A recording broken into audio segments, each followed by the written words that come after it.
Welcome everybody to the first official episode of Tub Time with MICAH DIAZ. We're going to be interviewing people, having fun guests, making jokes, giving you some advice, and having a good old jolly time while I sit in the tub naked. Ow. On today's episode we have Nick Franco, aka my new teammate.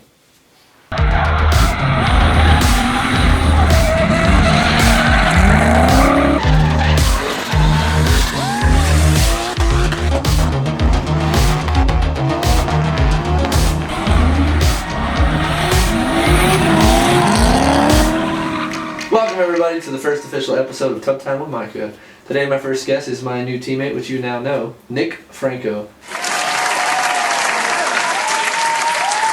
So the idea of this show came about in like the last 5 minutes. We literally printed out cards and not really, they're taped on. But that's not the point. The point is, what you're going to learn from this series is things about my guest that I need to work out and also work on my tan. How long have you been drifting? Going on probably 4 years now, almost 5 years. Not that long. Not that long. What that actually means is like you've been to the track maybe 20 times, 25 times, 30 times. You drift for a couple years, but the amount of times that you actually go to the track is not really that much in 1 year. So. And then the ratio of working on the car to driving the car. Building the car. Exactly. And we got to think about that time too. Exactly. So we have a couple questions on our beautiful taped flashcards. I promised to get better ones. This is the first episode. This is the first episode. So. Alright, give me a break. I'm also getting a phone call. It's my boss. Yo. Don't put that in the video. I'm tired. First question that we have for you today is, what got you into drifting? I was into cars before drifting, and then... Because of a family member? Or is it something that you're... Yeah, my dad was always into cars, so, you know, the dad has cool cars, you see that, kind of get into it, you know, naturally from the family, so got on YouTube, started watching videos. Right. Guys in Japan driving the Corollas, the 86s, just looked a lot of fun, so... All 86s. Yep. Had a Mark III Supra at the time, I think I was 17. MK3 square body. Yeah. This is before 7 GTE. This is the MK3 before the MK4? Yeah, this isn't the cool Supra. This isn't the cool Supra. This is the old. Just to be clear. Yeah, just to be clear. No, not the cool one. So I got rid of that and then went and got a Corolla GTS hatch and just started going at it on the street, which you know, I mean, it's pretty much forever. Yeah, don't do it, but it's. We do it. Don't do it. Yeah, we do it. Don't do it. Don't do it. Don't do what we do. So yeah, that's where it started, and it just went from there. Just started owning a bunch of rear-wheel drive cars. Now your MK3 Supra, 1JZ or NA? It was 7M GTE. Oh. Yeah, so that was a project. This doesn't. This car didn't inspire where you are now, or did it? No, I didn't drift that car. That wasn't. Yeah, no. When you go out to drive and get some seat time, where are you usually getting seat time at? I usually try to go to Willow Springs just because it's local, and usually they have open test and tune days or practice days pretty much any day of the week. So you can go anytime. So if you need to go during the week, on the weekend, whatever, you can go test the car. So I usually try to get out there to get some seat time in. And it's fairly cheap. What is it, like $100? Yeah, $100. You drive all day, no one hassles you. Test the car, load up, and go home. So good time, good time. Yeah. Favorite way to initiate? My favorite way, I think, I would say probably a feint and then maybe a little clutch kick when you come back. The man way. Yeah. The man way. Yeah, aggressive. Okay. Just go for it. So what was the question? So why do you like drifting? Why you spend all your money? What's your problem? What's wrong with you? I got into drifting just because it looked more exciting type of driving because I did the drag racing and you do one run and then that's it, you know, your adrenaline's over, whatever, but boring. Drifting is like, I mean, even sitting in the passenger seat, it's a rush, no matter who you sit with. Sitting on the toilet's a rush. I mean, right now, talking about it, it's getting my adrenaline going. I'm just sitting here talking about it. Like, I'm ready to go. I'm getting excited. You ready to go? Yeah, I mean, I'm about to go drift right now, but... Alright, well, next question. Why BMW chassis? Well, you know, I mean, when... Gucci slides? Yeah, once you get BMW, You just wanna flex. You have to drive a BMW in certain types of shoes, you know? I mean, Racing shoes. Something comfortable. Yeah, something comfortable. So expensive. You gotta spend your money wisely. So It's all about the image. yeah, the image. So I chose BMW because I drove a bunch of different chassis, S chassis, Corollas, Zs, 350Zs, which are good cars, but when you drive a BMW, one thing that really stood out to me is when the car is sideways or at angle, which you know, it likes to hold angle. Mm-hmm. For some reason, I don't know, the chassis, maybe the way the rack is placed or the rear end is set up, but it holds angle really well. Yeah, the rack placement is a big deal. Yeah. Big deal. I'm just kidding, don't put that in as a joke. My rack placement is very similar to your rack placement. Like your rack is just right there and mine's right here. Same place, same size, same everything. Same ratio. Same ratio, same length. And the inner tie rods are all the same. Yeah. So that's pretty cool. So BMW chassis because you just like the angle? Style? Flexecution? What is it?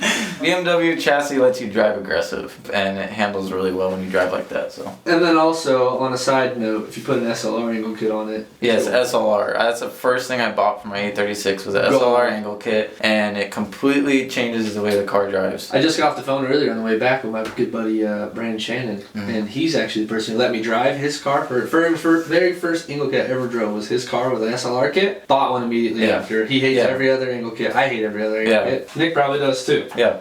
Oh, I caught that. Sorry about this, guys. This is our first episode. We need better production. we don't really have the money for it, though. I mean, we're struggling over here. Money's not tough, a thing here. No, I mean it's meaning really budget everything. You spend it where it counts. Yeah. Exhibit A. What are you driving now? I know that my viewers know what you're driving now because they saw the announcement video of us teaming up. But for the people who are new and haven't watched my videos because they're losers, what are you driving now? I drive an E36, a 94 E36, 2-door. 94? Yeah. Bro, that's what mine was. 94, OBD1. Okay. No OBD2. Okay. 2-door, I'm not a fan of 4-doors. This is my rule. This is my rule of thumb with 4-doors. If the car comes in a coupe version, you need to get the coupe. Get the coupe. If it comes in only a 4, I understand. E36 with a 1JZ in it. Yeah. I swapped that in about 2 years ago, and I love it. I mean, the car drives like it should have came with the JZ, so. You got an E36 chassis, 1JZ, obviously an SLR kit, because that's the only... Yep, SLR, BC coilovers, do a good alignment, and it handles great, just like that. Great car right out the box. Yep. Your 1JZ, you got a single turbo on it now, some cams. Yep. You've been doing a lot of stuff in the off season. Yeah, so it's been off season for about a month. I mean, here in Southern California, off season's about a month. So. Which to the wives out there, when we say off season, we're not saying we're gonna have some time off. No. What it means is in the garage. Competing. Right. It's garage season. It's I like that. It's garage season. We're not in off season. We're in garage season. Car got a bunch of upgrades this off season. So single turbo, BC cams. Right. So drivetrain's solid. Went 1-piece drive shaft because 2-piece BMW drive shaft does not hold up. Trash. As you know. Trash. Center support bearing will blow up. All that stuff. So save yourself the money, the headache. Go 1-piece. Get a single piece drive shaft, people. Yes. So it's a good setup. Next question we have is how much pizza? Pizza's there. Oh, hey. Look at that! Wow, look at that! Look they at that! delivered it on plates already. Stuffed crust too? This is why my rack is so nice. Look at that stuffed crust. Whoa! Hey, knock this out. How much money to make some power in a 1J? In a 1J? This would be nice because this question is going to go across the board. All my guests are probably going to have different motor setups. Let's get a budget for each package. Yeah, power depends on your engine setup. Right. If you already have it swapped and everything, the car is running, say it's stock. Right. I mean, I would give yourself probably $3-4 grand to make really good power. You know, because you have to go ECU, cams, turbo, more boost. Describe really good power. What's that look like? What kind of numbers are you putting at the wheels? About 500. Which is good. I mean, that's plenty of power to do pretty much anything you're That's what my 46 had. My 46 makes 500 horsepower. And I can drift the whole thing. I'm just saying, it's a good horsepower. He's not wrong. I don't know 500. But. Okay. This is a really good one, and I like this question a lot. And I'm going to ask everybody this because some people behind the camera were taught, and other people had to learn themselves. How'd you learn how to drift? I would just study other drivers, pros, or go on YouTube, find someone that's you think it's driving good, just see what they do, try it, see if it works out. Go to the track, watch other drivers, maybe ask for some tips here and there. Did you ever watch the Drift Bible? I watched some of it, yeah. The Drift Bible. Yeah, there's actually some good stuff in there. So when you were learning, you just literally watch people in trial and error. Mm-hmm. That's not a bad way to learn. That's how I learned. Nobody taught me. And there's nothing wrong with having somebody teach you because you can literally overcome ideas and theories and failures. Yeah, it'll save you time. Versus it can save you time for sure. A lot of time. Yeah. This is going to be a forever question. Limited slip or welded differential or open diff. Whatever, I don't know what your heart desires. I would say open diff. Open? Yeah, to drift. Yeah. Yeah. It worked really good. Yeah. Took a lot of time. I mean, you ran open forever, right? I ran open for last year, right? You were competing. Yeah, 2018. Yeah. 2018. Open Now I have a spool. Oh, okay. Solid spool, yeah. I heard about the spools too, but I still have an open. I still stick with it. So opens are great. I love opens. They're amazing. In your opinion, okay, because a lot of people are gonna have different things to say and things to do. Mm-hmm. But what's the best way to build your name as an upcoming driver? Style. My man. Style. Style's everything. Make your car look good. Drive with style. Drive aggressive. Post good content. Use social media nowadays, and you'll grow your name. You'll get your name out there. You'll get your car out there. You'll get your name out fast. Yeah. With style. There's a lot of really, really popular drivers. Or there's a lot of good drivers, but they don't get the attention because people don't like taking pictures of their cars, so your car doesn't get out there. There's a lot of terrible drivers who have large followings. Yes, and people are blind to their driving skill because their style or the car they drive. So style's everything, but if you're gonna get style, which you should just get, period, because style's obviously really good for you to have. But obviously, you should be. I said obviously a lot in this sentence. Obviously. Clearly. Obviously, you need to learn how to drive. But get some style. Who cares? If your car is hard parked, style up. Style up. Last and final question for you, Nick. If you had some advice for somebody getting into drifting, what should they do? What shouldn't they do? Give the people a little bit of advice. Stare them in the eyes, passionately. Don't laugh. This is a serious moment. Stare at them. Nick. Stare at them. Serious moment. Serious moment. Guys, I would say don't overthink your build or your car. That's something that a lot of people do.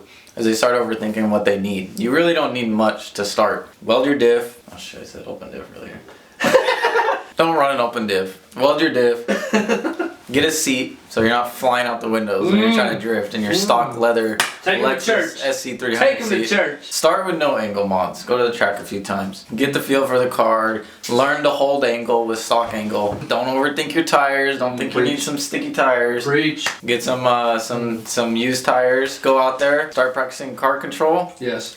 And start small. Don't watch other people drive and think you have to go out and do that. I'm gonna disagree with you on that last one. I think you should do everything that Ken Block does first try. So the whole Jim Connor. Just the whole video, one shot. Run it. Mom's car, rental car, doesn't matter. Never did it before. Grab the handbrake and go. Why have a problem? Don't live. Hey, whichever advice you want to take. One gets you somewhere, and one. How did that go for you when you did that? It went great. Yeah. And look at me now. I got my own talk show. Yeah, that is true. So, that is true. And I'm just a guest, so you know, don't go my way. I'm in the tub. Take your mom's car, weld the diff, automatic, manual, no matter what it is. Run it. Throw that thing in second and just send it. Run it. Honestly. Foot on the floor. If you don't hear the limiter, you're not doing it right. You're not holding the pedal down hard enough. All right, Nick. Well, thanks for being on my show. So this has been the first episode of Tub Time at MICAH. We're gonna spend the year together, just falling in love, staring into each other's eyes. Look at my eyes, and it's gonna be a really good time. It's gonna be a really, really good time. I'm excited. It's gonna be a good season. As always, thank you guys for watching. Be sure to subscribe and like this video. And it's time for me to go. I gotta go. Well, thanks, Nick. Yeah. Thanks for being part of this, man.